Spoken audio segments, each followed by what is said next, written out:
오늘 말씀 에레미야 2장 1절에서 10절까지 말씀인데요. 1절에서 6절까지만 읽도록 하겠습니다. 슬프다 주께서 어찌 그리 진노하사 딸 시온을 구름으로 덮으셨는가. 이스라엘의 아름다움을 하늘에서 땅에 던지셨으며 그의 진노의 날에 그의 발판을 기억하지 아니하셨도다. 주께서 야곱의 모든 거처들을 삼키시고 긍휼히 여기지 아니하셨으며 노아사 딸 유다의 경관 성체들을 허물어 땅에 엎으시고 나라와 그 지도자들을 욕되게 하셨도다. 맹렬한 진노로 이스라엘의 모든 뿔을 자르셨으며 원수 앞에서 그의 오른손을 뒤로 거두어 들이시고 맹렬한 불이 사방으로 불사른같이 야곱을 불사르셨도다. 원수같이 그의 활을 당기고 대적처럼 그의 오른손을 들고 서서 눈에 드는 아름다운 모든 사람을 죽이셨으며 딸 시온의 장막에 그의 노를 불처럼 쏟으셨도다. 주께서 원수같이 되어 이스라엘을 삼키셨으며 그 모든 궁궐들을 삼키셨고 경관 성들을 무너뜨리사 딸 유다의 근심과 애통을 더하셨도다. 주께서 그의 초막을 동산처럼 헐어버리시며 그의 절기를 폐하셨도다. 여호와께서 시온에서 절기와 안식일을 잊어버리게 하시며 그가 진노하사 왕과 제사장을 멸시하셨도다. 아멘. 아침 묵상을 들으시는 모든 성도님들에게 하나님의 은혜가 있기를 간절히 소망합니다. 유다 또는 남유다라고 하죠. 이 유다는 어떤 나라였습니까? 하나님의 사랑과 보호하심을 받았던 나라였습니다.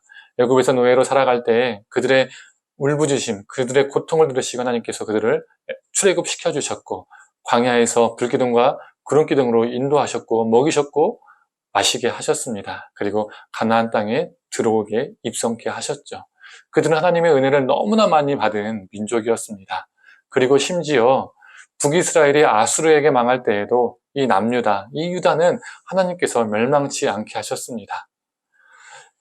정말 유다는 이루말 수 없는 하나님의 은혜를 경험하며 살았던 것입니다. 그런데 그들은 어떻게 했습니까? 하나님보다 바알을 더 사랑했습니다. 그들의 제사 가운데 하나님을 향한 거룩과 경외심은 사라졌습니다. 그들에게 율법은 하나님을 사랑하고 이웃을 사랑하는 것이 아니라 그 삶이 아니라 그냥 구원의 증표, 보증, 수표였습니다. 그들은 마치 애굽과 바로와 같아졌습니다. 애굽과 바로가 이스라엘을 노예로 다루었듯이 남유다는 이제 새로운 애굽과 바로가 되어서 이웃을 종처럼 다루고 학대하고 외면했죠. 그러한 상태에서 또 성전에 나와서 거룩한 척하며 예배를 드렸습니다. 그들은 하나님의 원수처럼 행했습니다. 그 결과 어떻게 되었습니까? 오늘 본문을 보면 하나님이 그들의 원수가 되셨습니다. 유다가 하나님의 원수처럼 행하니까 하나님께서 진짜 원수가 무엇인지 보여주신 것이죠. 하나님이 그들의 원수가 되신 것입니다.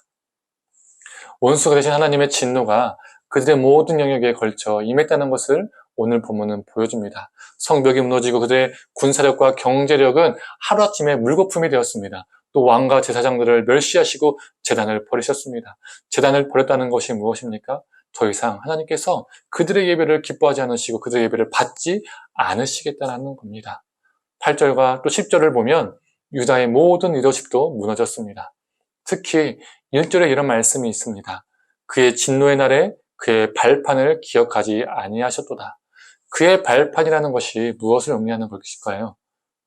그의 발판은 하나님의 언약궤가 있는 성전을 의미합니다. 그래서 표준세 번역은 이렇게 번역하고 있습니다. 진노하시는 날에 주께서 성전조차 기억하지 않으시다니. 예레미야가 놀란 겁니다. 다른 것도 아니고 하나님께 예배하는 곳이잖아요. 성전이잖아요. 그래서 하나님의 진노가, 하나님의 심판이 다른 곳에 곳곳에 다 임해도 성전에는 임하지 않을 줄 알았는데 예외 없이 성전에도 하나님의 심판이 임했기 때문에 그는 놀란 겁니다. 이스라엘 민족에게는요, 중요한 세 가지 신학이 있었습니다. 왕정신학, 시온신학, 성전신학인데요. 이 시간에는 길게 다 말할 수 없습니다. 성전신학만 간단히 말하면 성전은 하나님의 집이기 때문에 결코 무너지지 않는다라는 그 믿음이 유다 사람들에게는 있었습니다. 그런데 성전은 결코 무너지지 않는다라고 그렇게 믿었는데 어떻게 됐습니까? 성전이 무너지고 폐허가 되었습니다. 그래서 예레미야가 충격을 받은 겁니다.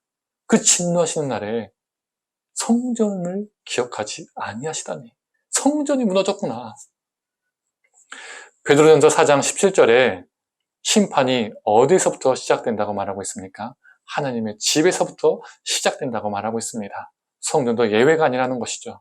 오히려 첫 타겟입니다. 이처럼 하나님의 심판은 거침이 없습니다. 하나님은 겁만 주고 마시는 분이 아닙니다. 경고만 하고 그치시는 분이 아니십니다. 마음을 먹으시면 심판을 완전하게 강행하시는 분이십니다. 그의 심판은 거침이 없습니다. 우리도 예외는 아닙니다. 우리가 하나님보다 세상을 더 많이 사랑한다면, 하나님과 경험하여 섬긴다면, 하나님을 이용하는 신앙이라면 제 아무리 수많은 예배를 드린다 할지라도 우리는 수없이 가증한 예배를 드리고 있는 겁니다. 하나님께서 그 예배를 받지 않으시는 거죠. 또한 이웃을 사랑하지 않고 환대하는 삶이 없다면 우리는 하나님과 무관하게, 하나님의 말씀과 무관하게 살아가고 있는 겁니다. 이러한 우리에게 하나님의 때에 예외 없이, 느닷없이, 거침없이 하나님의 진노, 하나님의 심판이 임하게 되는 겁니다. 지금 아무 일이 없다고 해서 아무 일이 없는 것이 아닙니다. 안심할 일이 아닙니다. 마치 성전 신학을 맹신했던 유다 백성들처럼 교회는 멀쩡할 거야.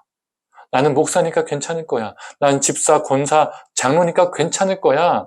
이거는요, 어리석은 생각입니다. 그래서 우리에게 중요한 것이 무엇입니까? 하나님의 진노가 느닷없이 임하기 전에 깨어 있어야 된다는 겁니다.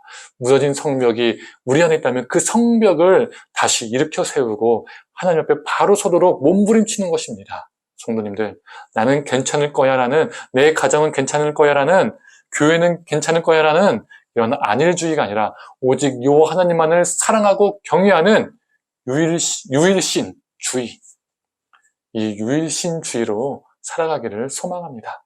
그래서 우리에게 하나님의 진노가 임하는 것이 아니라 오늘 하루도 하나님의 은혜가 임하여서 우리를 통해서 하나님의 은혜가 세상에, 이웃에 흘러가기를 간절히 소망합니다. 함께 기도하겠습니다.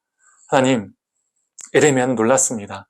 하나님의 심판이 다른 곳에는 임해도 성전에는 임할 줄 몰랐는데 성전에 임하는 것을 보고 놀랐습니다. 그만큼 하나님의 심판은 엄중하고 느닷없고 예외가 없다는 것을, 거침이 없다는 것을 보게 됩니다. 하나님, 우리도 목사이기 때문에, 어떠한 직분을 가지고 있기 때문에, 교회를 오래 다녔기 때문에, 헌금을 많이 냈기 때문에, 예배를 많이 드렸기 때문에 예외가 아니라는 것을 기억하며 살게 하여 주시옵소서. 느닷없이, 예외 없이, 거침없이 하나님의 심판이 임한다는 것을 기억하게 하여 주시옵소서.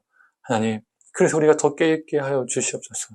우리 안에 무너진 성벽이 있다면 다시 일으켜 세우게 하시고, 하나님, 하나님께서 원하시는 신앙으로, 하나님의 말씀을 붙드는 신앙으로 살게 하여 주시옵소서. 회복이 일어나게 하여 주시옵소서. 그래서 하나님의 진노가 우리에게 임하는 것이 아니라 하나님의 은혜가 우리에게 임하게 하여 주셔서 또 그 은혜가 세상을 향하여, 이웃을 향하여 흘러가게 하여 주시옵소서. 감사드리며 사랑에 많으신 예수님의 이름으로 기도드립니다. 아멘.